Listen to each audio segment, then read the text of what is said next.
Hello, internet friends! I'm back! Happy New Year! I got a ring light for Christmas, which simultaneously makes me feel both more and less professional. Because while I am better lit, this nonsense keeps happening to my glasses. I had to switch frames 4 times to find the one where it was least problematic. I'm still trying to figure out how to use it properly for my face. So, if any of you know how to light me with this thing, without my glasses doing that, because I'd like to keep wearing the glasses, shoot me a message. Post in the comments. Let me know what's up.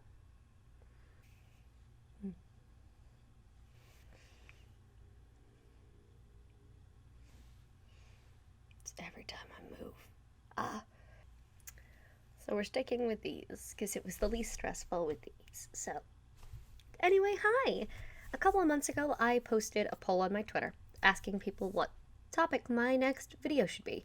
I intended to post it immediately and film it immediately, actually, but the holidays got in the way. Unfortunately, I had to take a little bit of a break from a lot of things. Family was in town, and, Christmas at a theme park. It's busy here. But I'm back now, and I'm excited to dive into the top 2 choices. They were separated by 1%. So next I'll be doing world building parfait, but today, whenever you watch this, I'm going to be talking about D&D storytelling. For those of you who don't follow me anywhere but here, you may not know, I'm a little obsessed with D&D. I co-run a Dungeons and Dragons channel with my boyfriend. You can find the links down below. But a few months back, I wrote a blog post about D&D storytelling. You can find the links down below to that too. And I'd like to elaborate a little bit on that, because I've found that being a Dungeons and Dragons player has, A, given me a lot more tools to work with as a writer, and B, changed the way I look at traditional storytelling. So I'd like to break down that post for you and give you a little more about it. You can just go read the post if you feel up to it, but I think I can add some stuff here. So, let's dive in. I'd like to start at the beginning of any good D&D campaign and any really good story. Your character build. Now, as a writer, sometimes we like to get a little too involved in making our characters perfect. These perfect versions of the damsel I imagined in this epic fantasy, the perfect princess, the charming perfect knight with sculpted abs and great hair and perfect teeth, and that's fine. That's great. I am all for romanticizing the medieval genre. That's where a lot of these come in. I'm also romanticizing any genre, actually.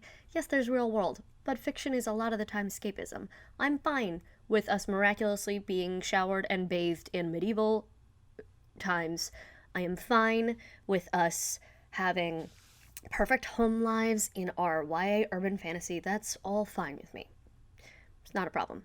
When it becomes a problem is when the characters are too perfect, that they become unrelatable and boring. If someone doesn't have a single flaw, that is not fun to read. And it shouldn't be fun to write.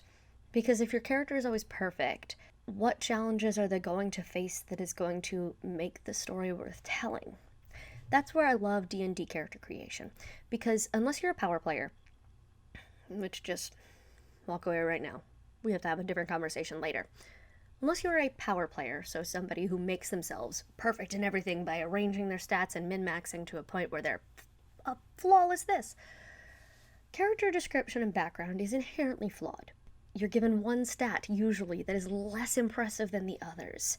As a warlock, your character is automatically going to have this dark pact they're going to have to deal with.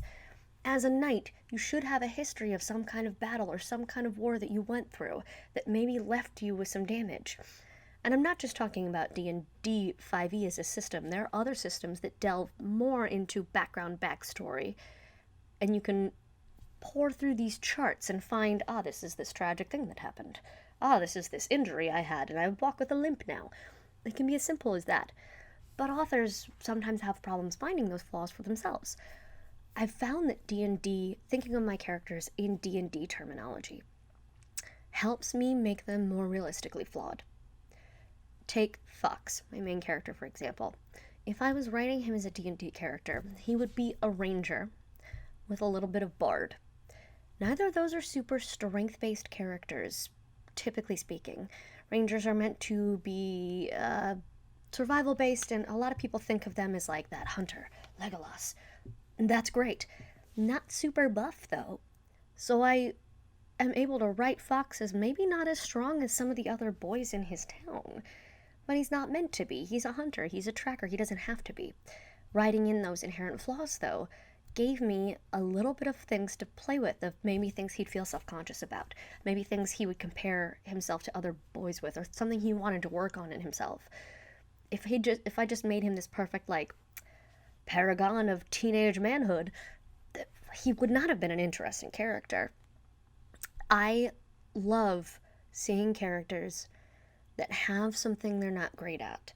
It gives us a great chance to either fill in the gaps with other qualities that can become better, or to watch them work past them. You have characters who are maybe not charismatic. How do they deal with being around other people then? The minute I started writing my book characters with D&D classes in the back of my head, they became much easier to make flawed.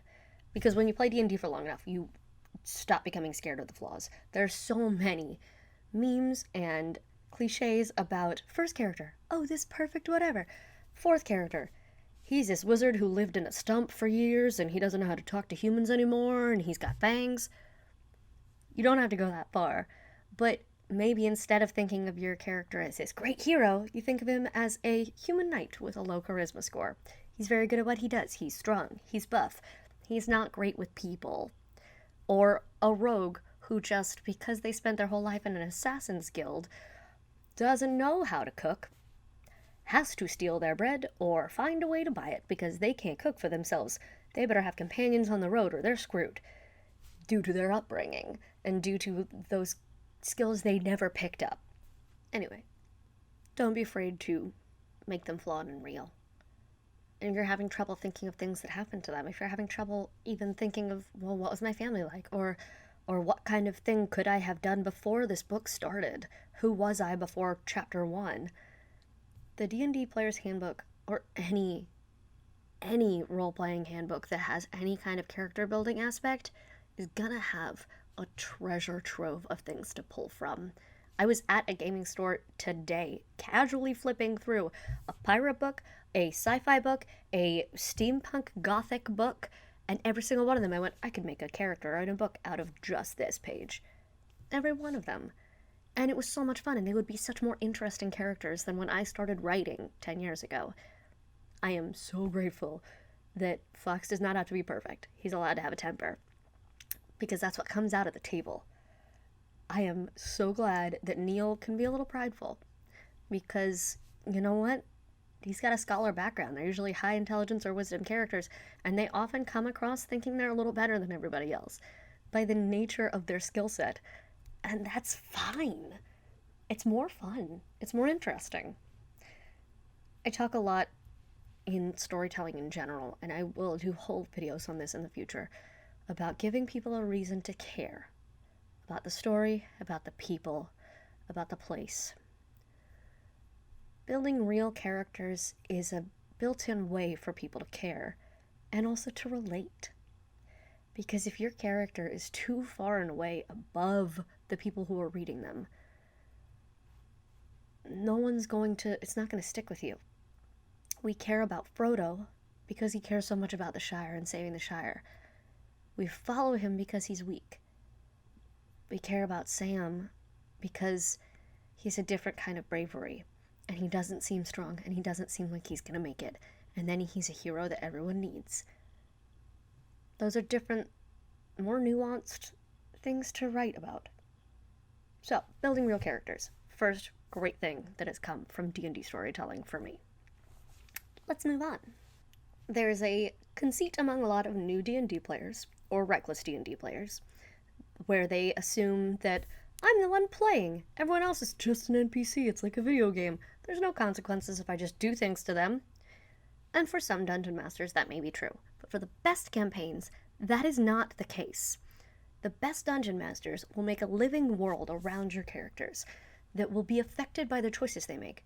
Steal too many things? You may go to a town in 3 days and find wanted posters with your faces all over them, and then your adventure has suddenly become escaping from the city guard.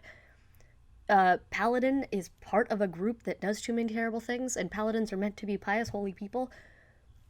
They may lose their position. Clerics may lose favor from their deity, their god that they've pledged themselves to. There's a lot of things that can happen consequence-wise, because your D&D campaign should not take place in a vacuum or a bubble. The same absolutely should ring true of your book. The example I use in my blog, and I'm going to use it again now because I'm very proud of it, is in Disney's The Incredibles. This is not a spoiler, it's been out for 15 years, you should have seen it. At the very beginning of The Incredibles, you see these superheroes saving the world, and it's great, and they're doing great things. However, even their heroic actions have gotten in the way of people's normal lives, and damaged and hurt people. And the whole film spirals into the place where it ends up, and the plot takes place because these superheroes are not living and working alone. They are surrounded by civilians who are affected by what they do. They are surrounded by insurance companies and kids and parents who are scared and reporters and journalists. And that's what makes the story happen and good. We've seen superhero stories where people can work outside the law and everything's fine. But superhero films got way more interesting when we interjected consequence from the rest of the world. When Tony Stark has to figure out if he's going to stay in the shadows or tell everyone who he is, things got real interesting. We see time and time again in superhero stories, specifically is the one that's coming to my mind right now, how a bunch of heroes' actions have changed the whole world. Remember, your character is not isolated.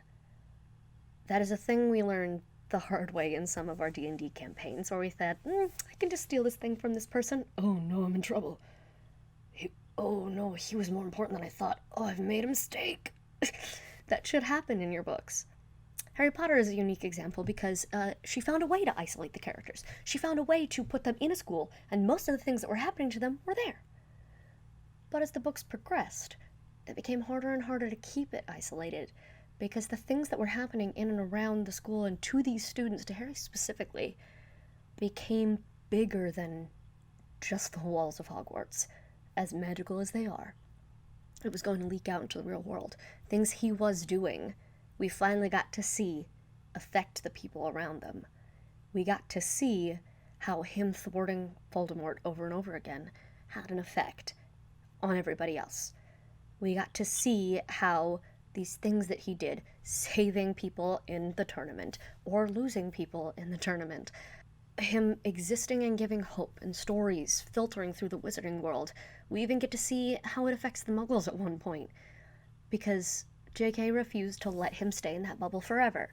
It would have been very easy to isolate Harry, Ron, and Hermione to only Hogwarts and pretend like it was just these wild, wacky adventures they had at school and nothing else mattered. We never see the summer break. It's fine.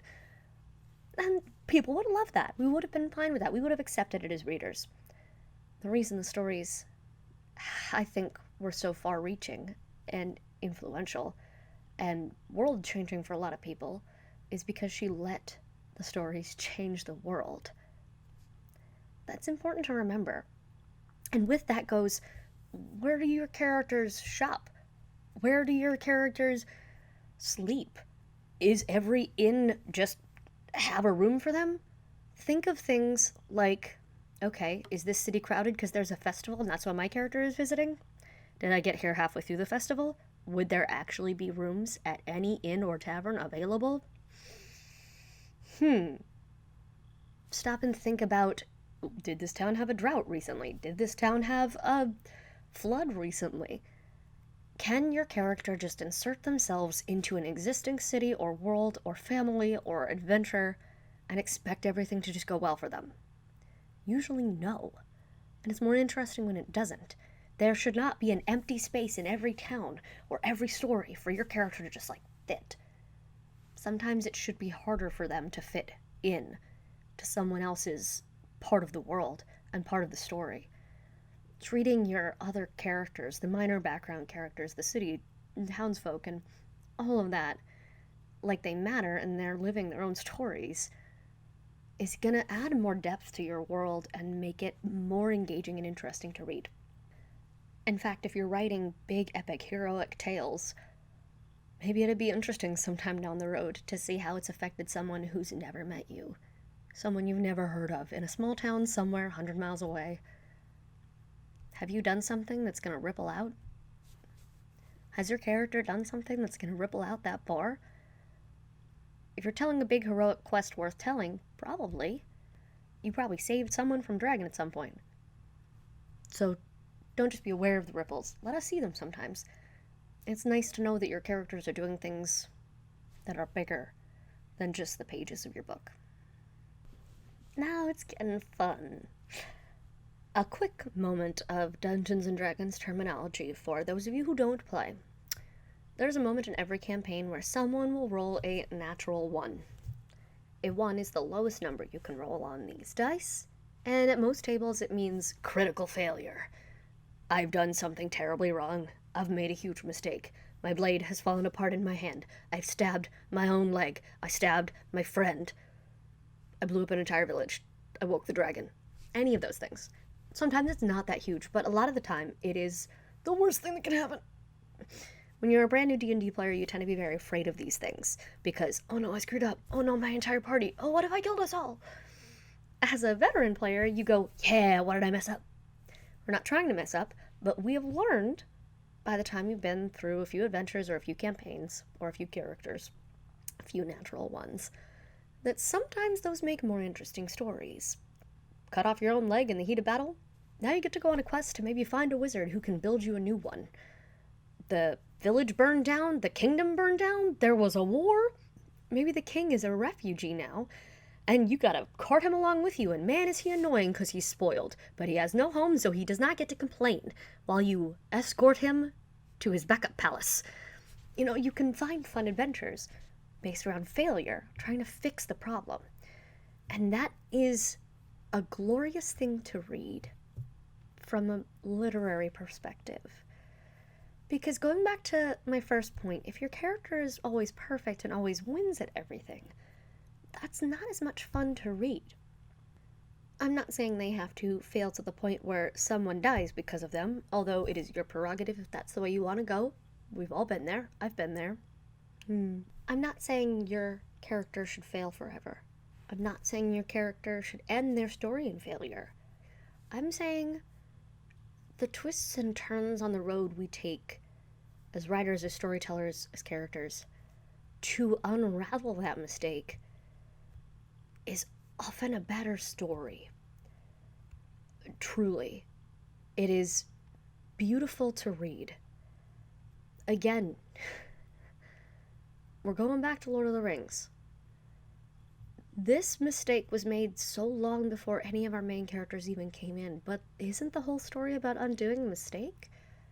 The ring should have been destroyed. These people are going on a quest to destroy it because somebody else didn't. And then we're faced with Bilbo's mistake.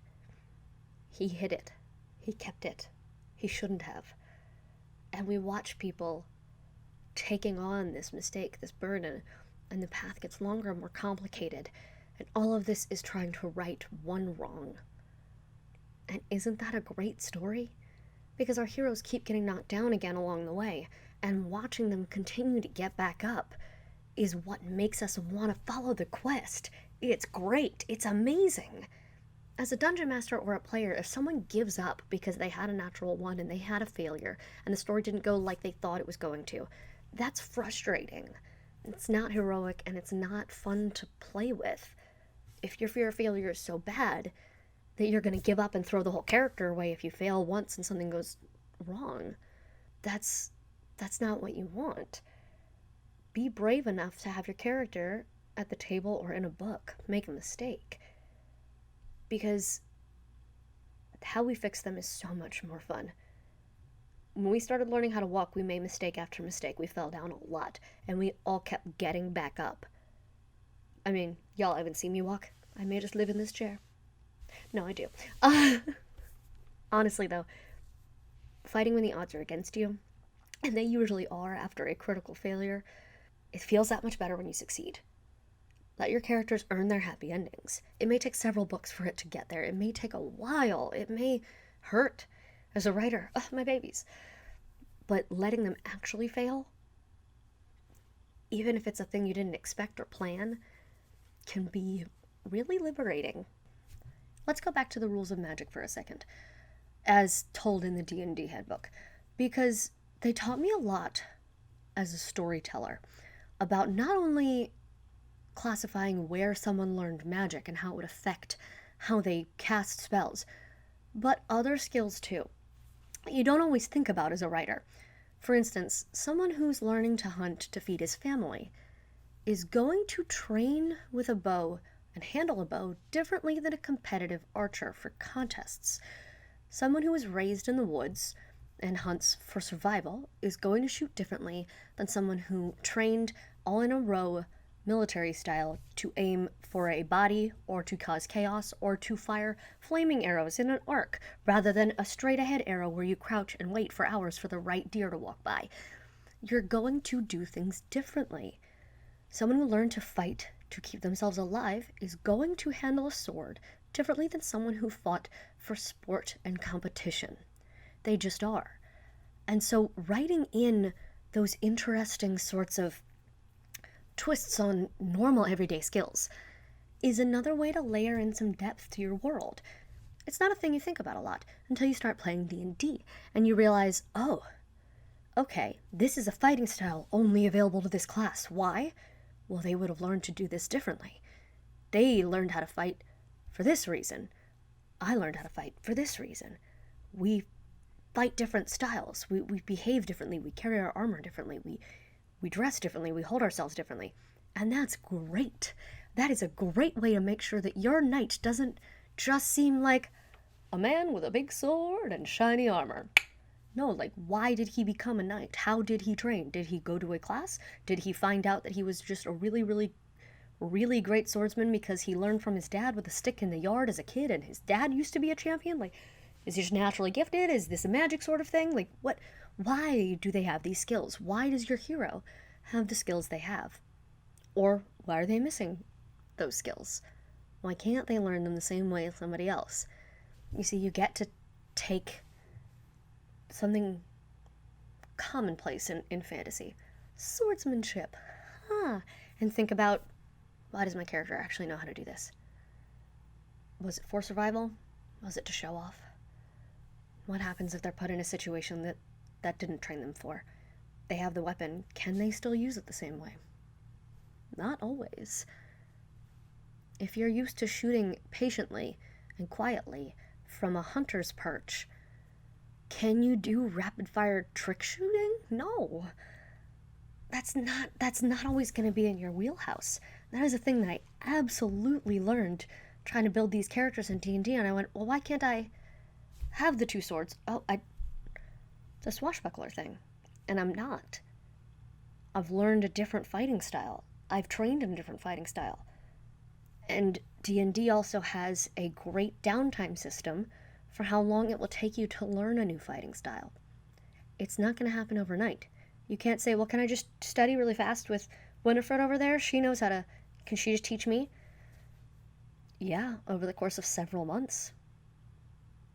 Oh, okay. Remembering to write that into your character. They're not going to just transform overnight.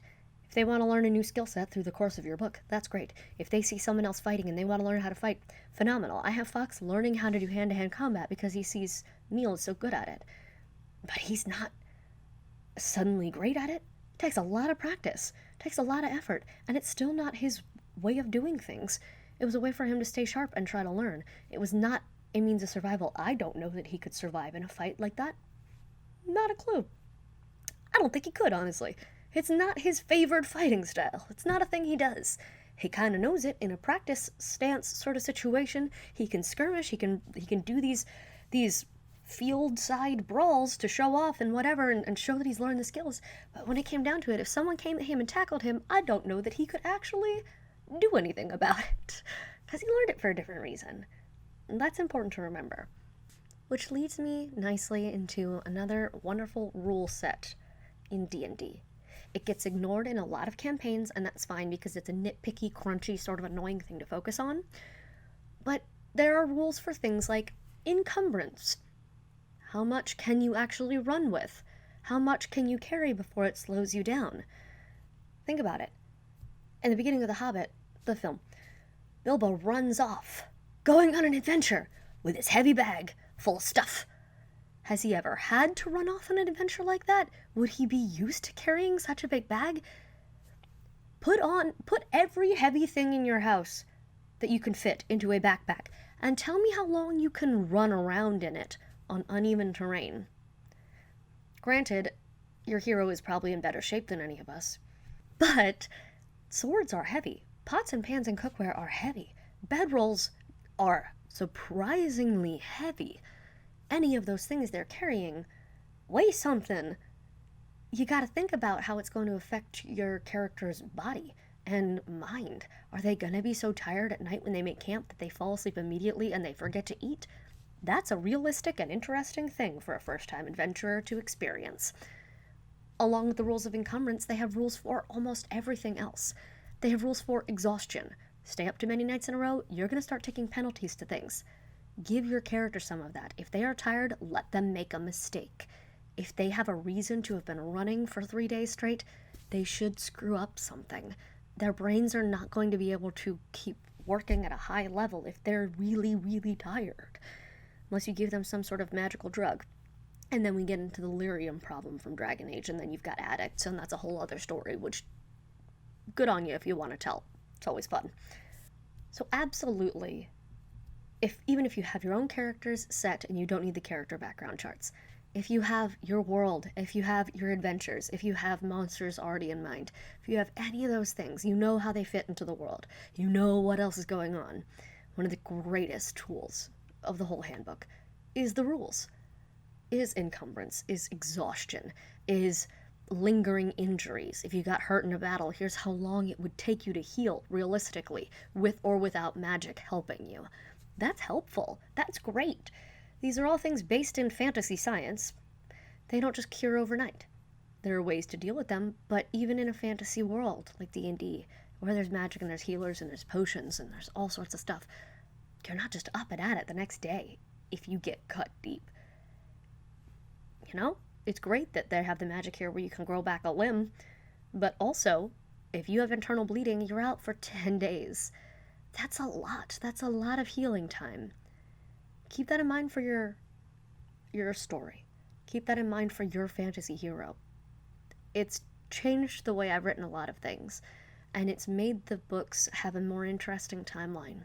Because what happens if you do have to fight the next day? You better write in them wincing and holding a broken rib, man. Like, that's more interesting. That's more relatable. And it's more real. And whereas I do love fantasy for all of its breaking the rules and magic and these things that are not real, having those touchstones of reality makes it somehow much more magical. Harry having glasses is kind of weirdly important. She may have meant that to be his flaw. With the exception of book 5, where he is all depressed and moody, which, by the way, is completely fine, all of you out there. He was a teenager who was literally possessed by a Dark Lord. He's allowed to be a little bitch. Anyway, I have a lot to say about that as a whole. But with the exception of that, Harry didn't have a ton of flaws as a character. He was gangly, he had glasses, he was a little sassy. Nothing detrimental to him, though. You know, Hermione's flaws were that she was a know-it-all, and that she had trouble making friends because of that. Ron didn't always think before he acted. Harry is reckless too, but it usually worked out for the best. But it's kind of important that he has classes. It's kind of important he spends time in the hospital wing and doesn't immediately get better. It's important that in a magical world, he still has scars on the back of his hand from Umbridge making him write something. It was a reminder that something bad had happened. And that's more interesting. That's great. That's a limited number of flaws and consequences. And there are more. Harry Potter can be its own video series later. But those still made him a more understandable character. And that's great. more fun. Something I didn't really write about in my blog post is interaction with other players. Now, at the table, that's very important. No one should be the lead of their D&D story. It should be an ensemble cast. Now, that's not always the case with a book, because usually you have a main character and then everybody else. But there's an important thing to remember that I became more hyper-aware of at a table. And I'm going to bring up Harry Potter as an example again, because this is a scene that has been driving me crazy for a very long time. In Order of the Phoenix, there's a moment when Harry is standing in the noble and most ancient house of Black, and he's looking at this family tree tapestry with Sirius and Ron and Hermione. And several minutes go by where it's just Harry and Sirius talking, even though the other two are standing right there. And then Mrs. Weasley comes in and calls them to dinner. And Hermione and Ron go away. Harry and Sirius stay and keep having the conversation. Because Harry and Sirius were the only people talking in the first place, there was no reason for Ron and Hermione to have been in that scene. That happens at the table a lot, where if one character is doing all the talking, and all the looting, or all the fighting, or all the whatever, is there any reason for the other players to be sitting at the table? Yes, everyone should have their moment to shine. You shouldn't step on someone else's line, or someone else's moment, or someone else's quest, or dice roll, or any of those things. But you should be able to share the tabletop space. Your characters need to be able to share the space and the page. If I have Fox and Neil and Lai in a scene, they better all say something.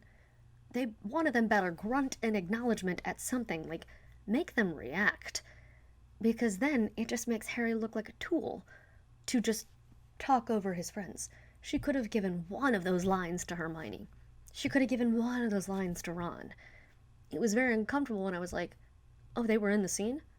I forgot they were in the scene. They weren't talking in the scene. Whoops. Keep that in mind when you have multiple characters in your book. Whether they're main characters or not, they should be allowed to talk and have a personality and a presence on the page. So it's not just like you and your main character and maybe one other person having a whole life and adventure. Let them say things. Let them do things. Cut away to them for a heartbeat of someone wiping down a table and giving a nod, and going back to anything to remind your reader that your character is not alone in the world. This is back to the bubble thing from way back there. I don't know which direction I want to say that way. It goes all the way back to that. Don't let your characters live in a vacuum, whether it's on the specific page, in the scene, in the adventuring party, in their family, in their world. Pick something. Let what they do be influenced by and influence other characters. That's just more interesting. So, I think that's all. I think this is one of my longer videos. I wonder how much I will edit out. At least raw runtime is absolutely one of my longer videos, but I'm happy to be back with you guys. So, if you have any questions, comments, concerns, tips, disagreements, agreements, whatever, please leave them in the comments below. I'd love to hear from you guys, and let me know what you want me to cover next. I've got a list of a couple of topics that I'm diving into right after this, and then I'm open to whatever, so let's chat. And until then, it's a new year and I still have not thought of a fun catchphrase. So, insert catchphrase here.